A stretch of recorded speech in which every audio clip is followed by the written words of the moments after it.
মন্দির। নমস্কার, বেঙ্গলি ভোজ আড্ডা আরও একটি নতুন ব্লগে তোমাদের সকলকে স্বাগত। আমি সঙ্গীতা নিয়ে চলে এসেছি আরও একটা নতুন দিনের নতুন ভিডিও। আর এখন যেহেতু পুরীর ভিডিও তোমাদের সাথে শেয়ার করছি, কিছুদিন আগেই পুরী ঘুরে এসেছি, তো সেই পুরীর দ্বিতীয় দিনই আমরা কোথায় কোথায় ঘুরতে গেলাম সেটাই তোমাদের সাথে শেয়ার করছি। তো কিছুটা অংশ তো শেয়ার করে দিয়েছি, তো তার বাকি ওটুকু অংশ আর শেয়ার করছি। তো ভিডিওটা স্কিপ না করে দেখতে থাকো, আশা করছি ভালো লাগবে। আমাদের গাড়ির ড্রাইভার দাদা যেখানে আমাদের নামিয়ে দিল সেখানটা থেকে মন্দিরটা কিন্তু বেশ অনেকটা পায়ে হেঁটে, তো সেখান থেকে যাচ্ছি। আর যেতে যেতে কিন্তু একটা মার্কেট পড়লো আর কি। এটা যে এই মন্দিরে যাওয়ার অনেকগুলো রাস্তা আছে, তো তার মধ্যে একটা রাস্তা আমরা নেমে পড়েছি, যেহেতু গাড়ি আগে পর্যন্ত অ্যালাউ নেই। আর যেতে যেতে বেশ দুপাশারি দোকানপাট দেখলাম, আর সেখানে বিক্রি হচ্ছিল কাজু। শুধু কাজু না, ঘর সাজাবার জিনিসও ছিল। আর প্রচুর ওই যেরকম প্রত্যেক জায়গায় থাকে না, জলের, কোল্ড ড্রিঙ্কস, ডাব, নানা ধরনের জিনিসের দোকান ছিল। আর সেখানে বিক্রি হচ্ছিল পোস্ত।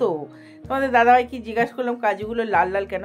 কাজুগুলো দেখে তো মনে হচ্ছিল না যে আর কি খুব ভালো কোয়ালিটির হবে। তো যাই হোক, যেরকম কাজু আর কি পাওয়া যাচ্ছিল, তো দেখলাম বেশ মার্কেটটা দেখতেও বেশ ভালো লাগছিল। রানী ছোট্ট ছোট্ট পায়ে হাঁটি হাঁটি করে আসছে, দেখতে দেখতে এদিক ওদিক।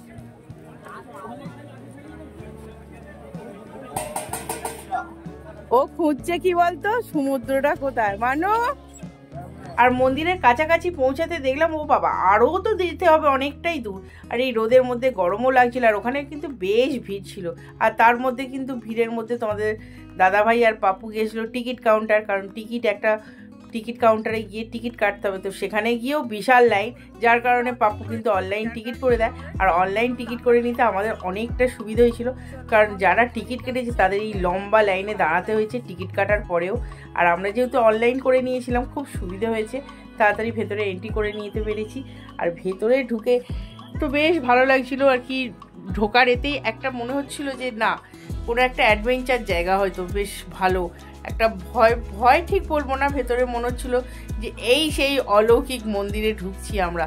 তো দেখলাম না, আরও হাঁটতে হবে। তো বেশ হেঁটে রোদের মধ্যে, আর মিঠি কিছুতে হাঁটবে না, কিছুতে যাবে না এইসব জায়গায়, কেন জানি না। মিঠির সেই সকালে সমুদ্রে চান করেছে, সেই জায়গায় মন পড়ে আছে, চলো জলে যাব, জলে। তো ওখানে যাই। কিছু কিছু জায়গা এমন আছে যেখানে আর কি যাওয়া মানা ছিল, তো আমি জানতাম না। আমার বোন পেছন থেকে আমায় বলে দিল, কারণ ওকে কেউ বলেছে যে ওই জায়গাটা যায় না। আমি একটু এগিয়ে যাচ্ছিলাম ধারে, হয়তো পড়ে যাব বলেই হয়তো মানা আছে ওই সব জায়গাগুলো যাওয়া। তো সবাই এখানে সবাইয়ের মতো করে ফটো তুলছিল, ফটো ক্লিক করছিল, আর বেশ আমারও ভালো লাগছিল। রোদের মধ্যে যাই হোক না কেন, গরম হোক যাই হোক, চারপাশটা ঘুরে দেখছি। আর ওখানে যে সিঁড়িগুলো ছিল, সেই সিঁড়ির স্টেপগুলো কিন্তু প্রচুর আর কি উঁচু উঁচু ছিল। এতদিন কিন্তু গল্প শোনা, আর এখানে গল্প শুনে ছবিতে ফটো দেখে কল্পনা করা, আজ সেই জিনিসটা কিন্তু নিজের চোখের সামনে দেখা, এর অনুভূতিটা কিন্তু সত্যিই আলাদা আর কি। হয়তো না এলে জানতে পারতাম না কিংবা দেখতে পারতাম না। তো তোমাদের দাদাভাই একটু একটু গাইড করেছে, আর কিছুটা তো আমার ঠাকুমার থেকে ছোটোবেলায় শুনেছি, অতটা মনেও নেই। তবে যত দূর মনে আছে তোমাদের সাথে আর কি মেলাচ্ছি। কিছুটাই মিলছে না, কোথায় গেল মূর্তি, কোথায় গেল ম্যাগনেট, আমি জিজ্ঞাসা করি। তো যত বড় হয়েছি আস্তে আস্তে ইন্টারনেটের দুনিয়ায় কিন্তু আরও অনেক নতুন নতুন তথ্য। এখন তো সত্যি কথা বললে ইউটিউব খুললে কিংবা ফেসবুক খুললে তোমরা জেনেই যাবে যে কোনো জায়গার বিষয়। কিন্তু যতই জানো না কেন, যতক্ষণ না নিজের চোখে নিজের সামনে থেকে আর কি জিনিসটা দেখার আর কি উপভোগ করছো, সেটা কিন্তু আলাদাই থাকে অনুভূতিটা, যেটা আমি এখন উপভোগ করছি। সত্যিই তো আর কি কাছ থেকে দেখা একটা ভিডিও দেখার মধ্যে আকাশ পাতাল তফাৎ থাকে, তাতে এডিট থাকে, কালার থাকে, কত কি জিনিস থাকে। কিন্তু সত্যি চোখের সামনে থেকে এইসব জিনিসগুলো দেখতে ভীষণ ভালো লাগছে। হয়তো বলে কিছুই তো নেই, কিন্তু যে জিনিসটা এখানে উপস্থিত এখন, সেটাই বা কোথা থেকে হলো, কি করে হলো, কত দিন আগেকার আর কি, কত বছর বছর আগেকার, কি করে করেছে। আর সত্যি করে এই যে গায়ে এত নকশা করা, এত যে কারুকার্য করা, তাতে কিন্তু আমাদের স্বাভাবিক জীবনযাপনের কিন্তু একটা প্রতিচ্ছবি এতে কিন্তু দেয়া আছে।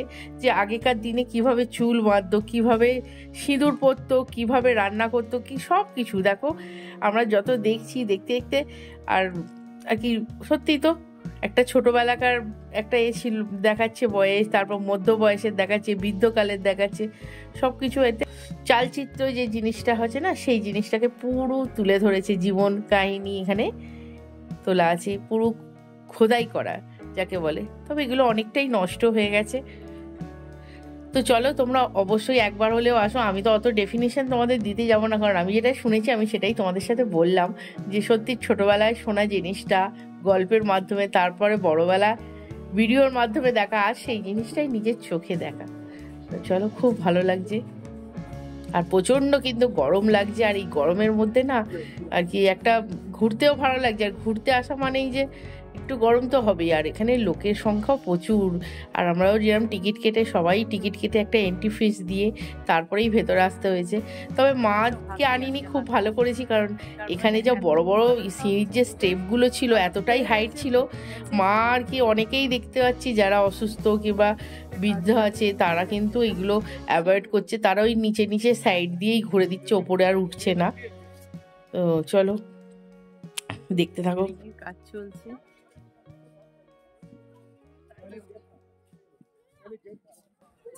সব টুকরো অবশেষ যেগুলো আর কি রেখে দিয়েছে এভাবে সাজিয়ে।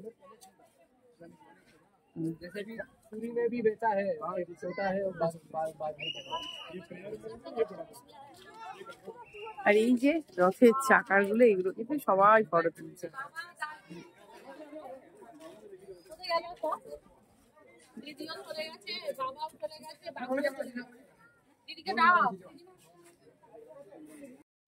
এত সুন্দর সুন্দর সব পুরানো হয়ে গেছে। আমাদের দাদাভাইকে দাঁড়াতে বলেছি ফটো তুলে দেবো। সবাই কিন্তু এই চাকাগুলো বেশ সুন্দর সুন্দর ফটো তুলে নিচ্ছে। আমিও তোমাদের দাদাভাইকে দাঁড়া করে দিচ্ছি। হ্যালো করে দাও।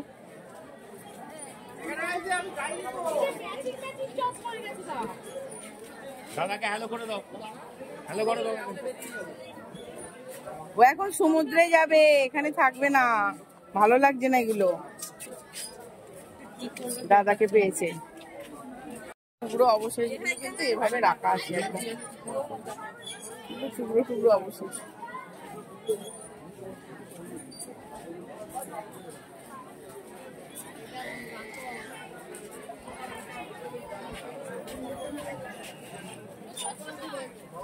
ওপরে আর কি মাথার উপর একটা চুম্বক ছিল না, ম্যাগনেট ছিল,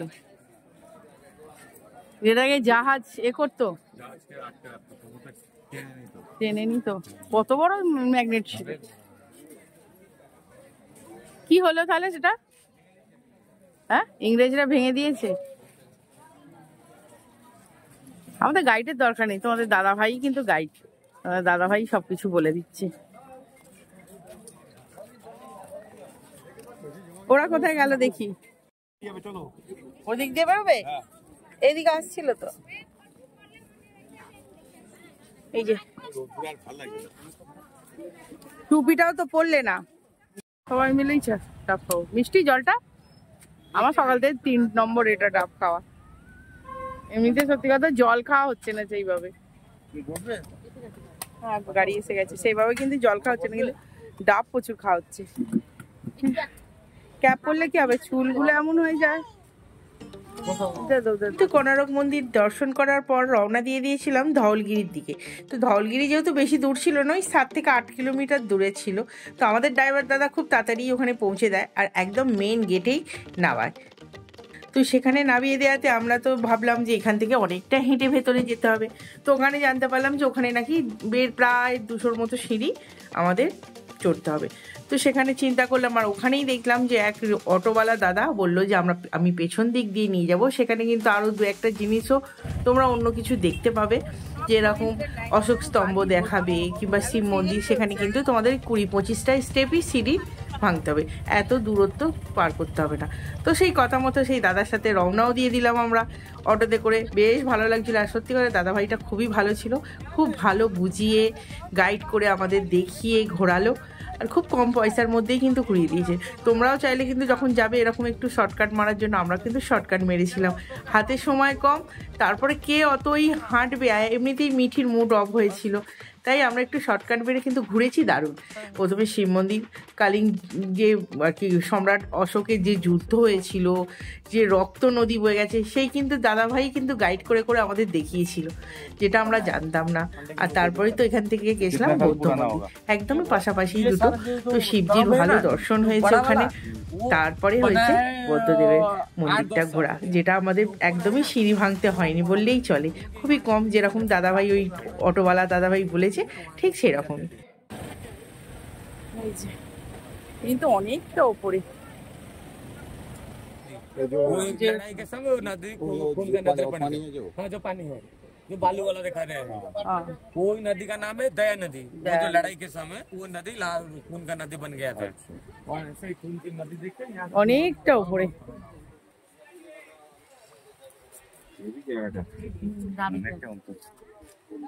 নদীটা ওইদিকে নদীটা এইখানে নদী না এইটা নদী নয় তো ওইটাই তো देखছে না নদীটা নদী ওই তো ওখানে চল দেখি শহরটা নিচে পুরো ভুবনেশ্বর শহর ভুবনেশ্বর শহর অর্ধেকের বেশি গাইড কিন্তু তোমাদের দাদাভাই করে দিচ্ছে দারুণ হাওয়া দিচ্ছে এসির ভেতর থাকার পরেও কিন্তু গরম লাগছিল হাওয়াটা প্রকৃতির হাওয়ার কাছে কিচ্ছু নেই শিবজির শুধু নমস্কার করবো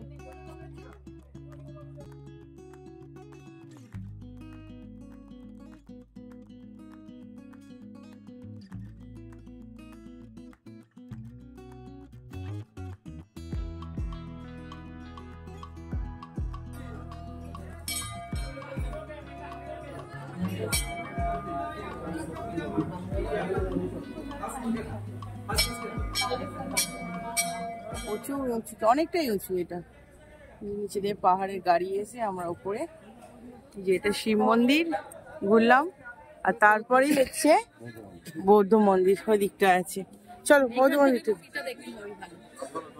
আসো আগে গিয়ে বৌদ্ধ মন্দির আছে ওই যে বৌদ্ধ মন্দিরটা দেখা যাচ্ছে এখান থেকে হ্যাঁ বৌদ্ধ মন্দিরটা দেখা যাচ্ছে এইখান দিয়ে রাস্তা আছে আমরা যেহেতু ব্যাক সাইড দিয়ে ঢুকেছি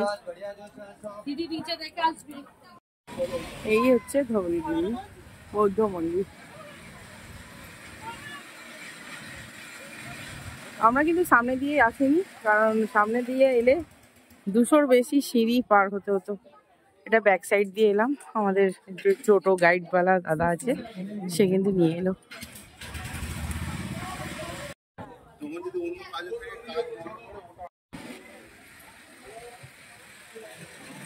অনেক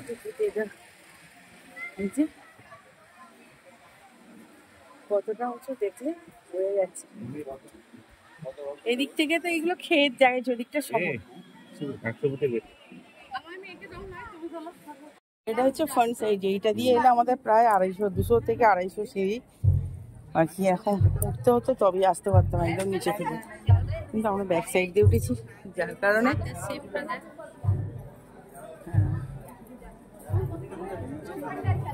থেকে দেখা যাবে পুরো শহরটা এই যে ভুবনেশ্বর শহর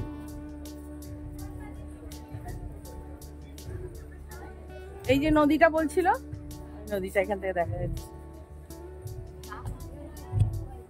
কাজ চলছে অনেক উঁচুতে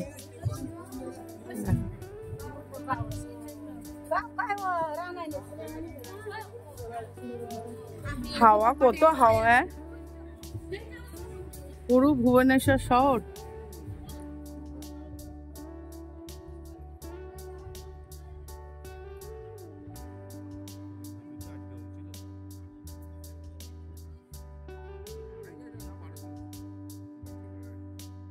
কি খাবে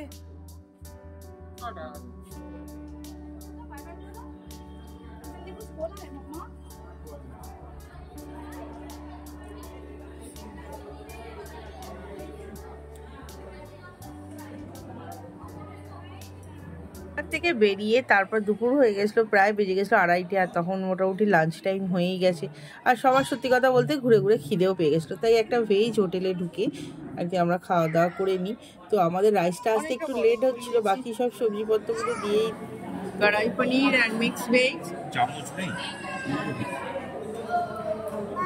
মিটিকে আগে দিই মিটি খাচ্ছে কি না বদমাইশি করছো চেয়ারের ওপর দাঁড়িয়ে খাচ্ছে খাওয়া দাওয়া করার পর কিন্তু আবারও বেরিয়ে গেছিলাম আর এটা যে জায়গাটা গেছিলাম এটা হচ্ছে লিঙ্গরাজ মন্দির। আমি একটুখানি না হলেও খাওয়ার পর আমাদের এই যে বাঙালিদের ভাত ঘুম দিতে হয় না, গাড়িতে রীতিমতো কিন্তু আমরা সবাই একটু একটু করে তন্তা পড়ে গেছিলাম, যেহেতু খুব একটা দূর ছিল না। তা সত্ত্বেও কিন্তু লিঙ্গরাজ মন্দিরে দেখো আমরা ঢুকলাম, কিন্তু ভেতরে ক্যামেরা অ্যালাউ ছিল না। তবে ঢোকার মুখে একটা জিনিস খুব ভালো লাগলো, একদম ঢোকার মুখেই কিন্তু জায়গাটা তো বিশাল বড়, ভেতরে বাইরে থেকেই বোঝা যাচ্ছে। আর ঢোকার মুখেই কিন্তু এক বয়স্ক ভদ্রলোক কিন্তু ওখানে ফুল মালা, আর কি মালা বলবো না, আর কি গুছিয়ে ফুল কি সুন্দর ডালার মধ্যে সাজিয়ে রেখে, আর কি শিবের যে সব পছন্দের ফুল সেই ফুলগুলো কিন্তু সুন্দরভাবে সাজিয়ে বিক্রি হচ্ছিল। কালারিং দেখতে কিন্তু ভারী সুন্দর লাগছিল। আর আমরা ভেতরে যাই, প্রবেশ করি। ভেতরে মোবাইল যেহেতু অ্যালাউ ছিল না, ভেতরে আমরা নিজেরাই দর্শন করে আসি। প্রথমে আমি, মৌ আর মিঠি গেলে, তারপরে কিন্তু পাপ্পু আর তোমাদের দাদাভাই ওরা দুজন ঘুরে এলো।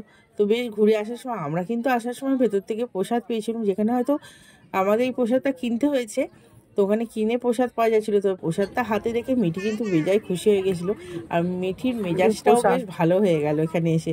কিন্তু আমার সাথে ভীষণ পেছনে লাগছিল, আর কি ঝগড়া করছিল, জিজিয়েছে, ঝগড়া করার চেষ্টা করছিল। কে খাবে?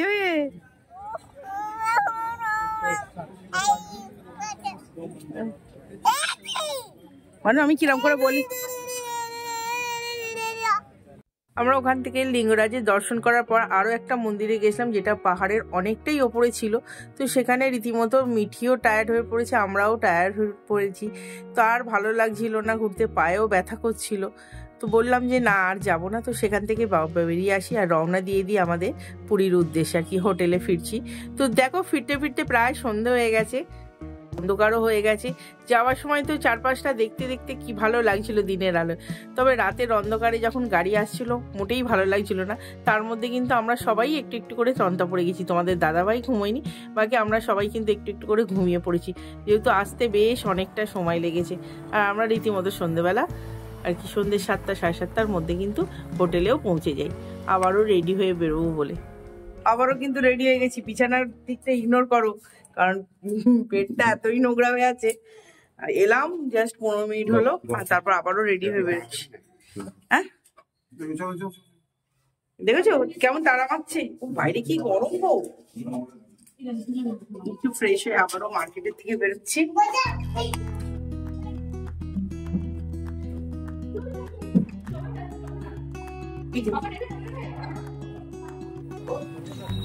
সন্ধ্যেবেলা নিচে বেরোলাম। তো নিচে সন্ধ্যেবেলার এটা আর কি মলটা কিন্তু খুবই সুন্দর ছিল, চারিদিকে বাজারটা বেশ সেজে উঠেছে। আর এখানে সি ফুডের ভালো ভালো দোকান আছে, সি ফুডের আর কি নানা ধরনের খাবার দাবার বিক্রি হচ্ছে, শুধু সি ফুডে না, ভেজ ননভেজ দুরকমই দোকান আছে।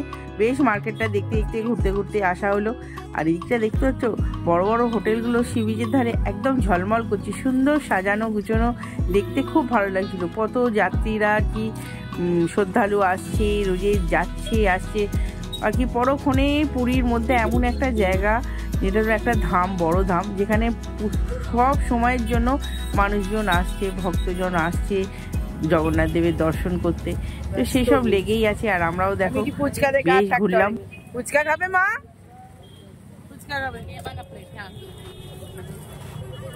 সিলেবারের সব বাসন কোসন এখানে। তারপর কিন্তু আমরা ওখান থেকে গেলাম মার্কেটের দিকে। তো যেহেতু মার্কেটে খাজা নেবার ছিল, তো এখানে সিলভারের জিনিসও বিক্রি হচ্ছিল। আর এখান থেকে চলে গেছিলাম খাজার দোকানে খাজা নিতে। তো খাজা নিতে গিয়ে ওখানে কিন্তু আরও মিষ্টি তোমাদের দাদাভাইয়ের পছন্দ হচ্ছে, সেটা হলো ছানা পোড়া। তোমাদের দাদাভাই ছানা পোড়া নিল। আর এদিকে আমরা দেখো ছানা পোড়া মিষ্টিটা আমার অতটাও দেখে ভালো লাগছিল না, তবু তোমাদের দাদাভাই বললো নেবো, তো নিল। আর বাকি গোলাপ জামুনগুলো কিন্তু দেখে আমার লোভ লাগছিল সিরিয়াসলি। আর বাকি ওসব দিকে না ধ্যান দিয়ে আমার ধ্যান গেছে কাকাতুয়া। এই দোকানে কিন্তু একটা কাকাতুয়া পাখি আছে, যেটা বেশ বয়স হয়েছে। সেই পাখিটা কিন্তু খুবই রাগী, দেখে মনে হলো, কারণ যতবার কিছু বলছিলাম সে কিন্তু ওই যে দূরে পাখিটা খুব রাগ করছিল, তাই আঙুলও দিচ্ছিলাম যদি কামড়ে দেয়, ওই জন্য ভয়ে আবার চলে এলে।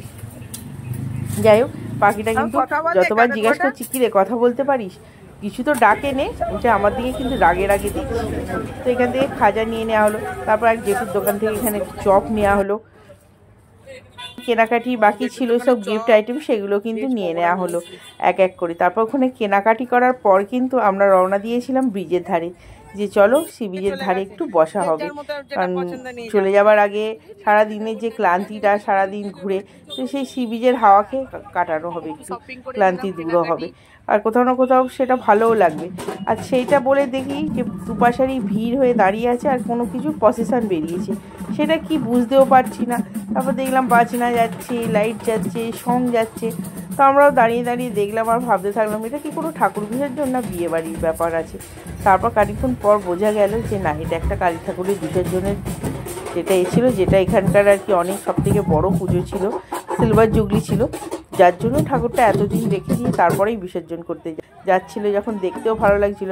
আর তারপরে গিয়ে আমরা সি বিচের ধারে নামি। তো ওপর থেকে দেখতে সি বিচের এটা এত ঝলমল করছিল, সব যে নিচের দোকানপাটগুলো আছে সেগুলো ছাতাগুলো একদম চকচক করছে আর কি, ঝলঝল করছে, লাইট জ্বলছে বলে। আর দেখো এখানটা একদম ঝলমল করছে আর কি চারিদিকে আর কি, ওপর থেকে দেখতেই এত সুন্দর লাগছিল। সব কালারিং ছাতাগুলোও যেন জ্বলছে, জ্বলন্ত ছাতা, লাইট পড়েছে বলে কি সুন্দর কালারগুলো লাগছে।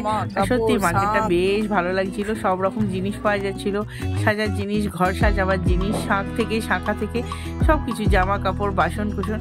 তো এখান থেকে বার্গেনিং করে করে জিনিস কিনলাম। জানো আমরা মেয়েরা একটু জিনিস পছন্দ করতে ভালোবাসি, তারপর সেটা পছন্দ হয়ে গেলে সেটা বার্গেনিংও করতে ভালোবাসি। তো বার্গেনিং করে করে কিছু কিছু জিনিস কেনা হলো ঘরে টুকিটাকি। তোমাদের দাদাভাইয়ের ওখানে চা খাচ্ছে, তোমাদের দাদাভাই আর যায়নি, এক জায়গায় বসে পড়েছে। তো আর মিঠি তো জলে যাবে বলে একদম বিরক্ত করছিল, চলো জলে চলো জলে চলো। তো ওখান থেকে আমরা বাড়িতে আসি, তারপর খাওয়া দাওয়া করি। আজকের দিনটা এভাবেই কাটালাম, তোমাদের সাথে শেয়ার করলাম।